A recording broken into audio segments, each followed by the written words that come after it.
What's up, YouTube? It's been a while since I made a video. I've had quite a few questions in regards to my previous video about how to get your CCW permit in the San Bernardino County area. So I have a few of you guys' questions, so I'm hoping I can answer them thoroughly to better help you guys out as far as what you're gonna need to do and what you're gonna need to apply for your CCW. Hopefully this is sufficient light. I've got a huge light sitting right behind my camera so you guys can see things a little bit better. I have a couple handguns with me. This is my 17. It's unloaded. It's actually my favorite gun. I don't have this as a concealed carry, but I just wanted to use it in comparison for what I do carry on a day-to-day basis, which is my Smith & Wesson. This gun's also unloaded, but you can get a good size comparison. So one of the first questions that I got was, how much does it cost to get your CCW permit? And all in all, it's about 400 bucks. So initially you got to go through a initial fee, and they want all these things in money orders. So you have to go get money orders, physically take them down to get this process started. But all in all, it's going to cost you about 400 bucks. So just keep that in mind. Another question, if you're self-employed, is that going to be a problem? No, I'm actually self-employed.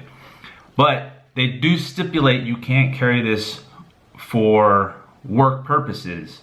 So I'm assuming, I hate saying I'm assuming because it's not accurate information, but I'm assuming they don't want you like taking this to your 9 to 5, right? Like if you work at Michael's or McDonald's, you should not be carrying concealed. I'm self-employed as a real estate agent and a real estate investor. I carry this all the time, every day. Now I'm not working all the time, every day, like at a project or in the field, but I definitely carry this all the time. How many guns can you have on your permit? Three max.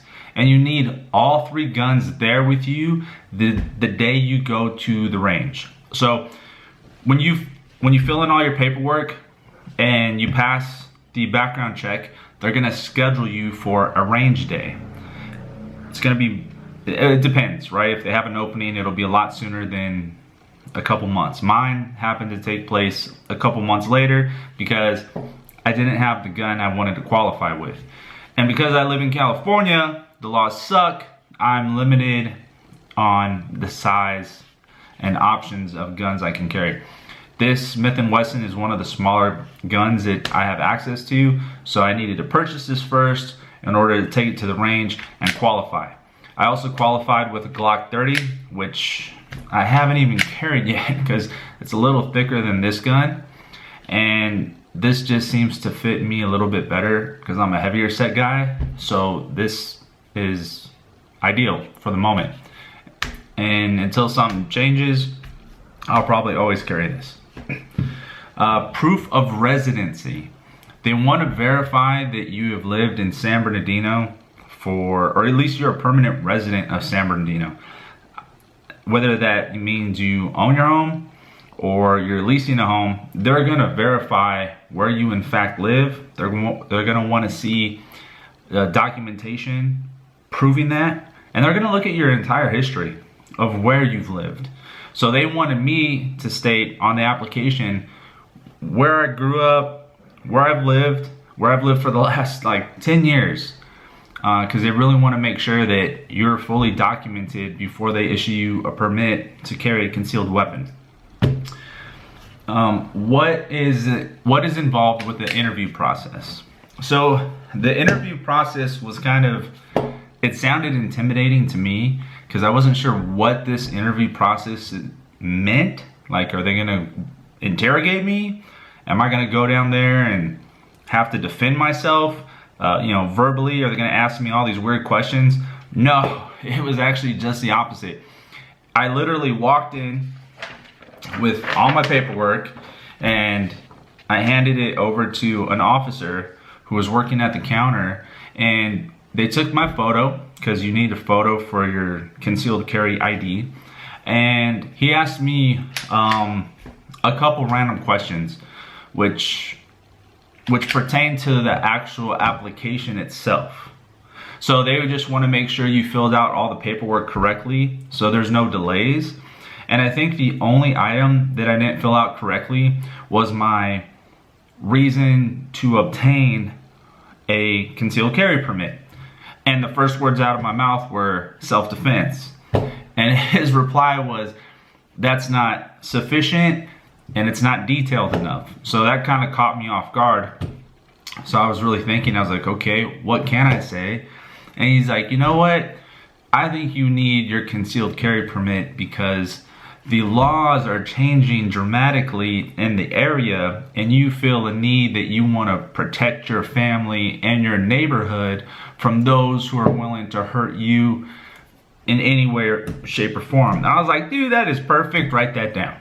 So it's kind of nice that he probably runs into this situation on occasion where people just don't fill that out correctly. And that was a good indicator that they're pro gun, or at least pro having you get a permit. So he wanted me to be as successful in completing my application and seeing the process through to the end. Another question I saw, what can you have like a red dot on your weapon or any kind of modification? And I'm gonna leave that up to you guys. You can have anything on your weapon as long as it's gonna stay on your weapon, if that kind of makes sense. So this doesn't have any modified sights. I haven't modified this gun in any way. However, I was looking into modifications, and I was listening to a couple attorneys talk about modified guns. And if you do run into that rare occasion where you have to use your firearm and this gun is modified, they will look into that and take that into consideration. So if your gun says, you know, today's the day you die, or, you know, whatever that may be, or it's got like a little skull on the back, you know, it kind of looks bad, right? Because they're like, hey, why do you have a skull on the back? You know, why does it have verbiage? What does this mean? Etc., etc. Especially if you use this and kill somebody.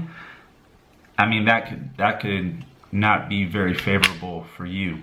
Again, this gun's empty, so.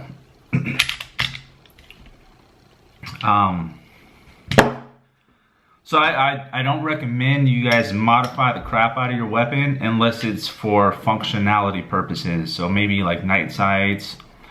I'm not going to carry a weapon with a light just because it adds bulk to the gun. So my gun's going to stay stock. I may modify the sights eventually, but for right now, everything's working fine for me. What do you need to take to your class? That was another question. So I kind of got the idea that the classes they have in San Bernardino for your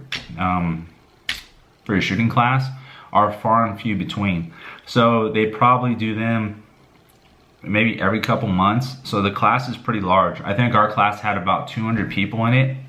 You're gonna need to take the weapon or weapons you're gonna qualify with, up to 3 of them.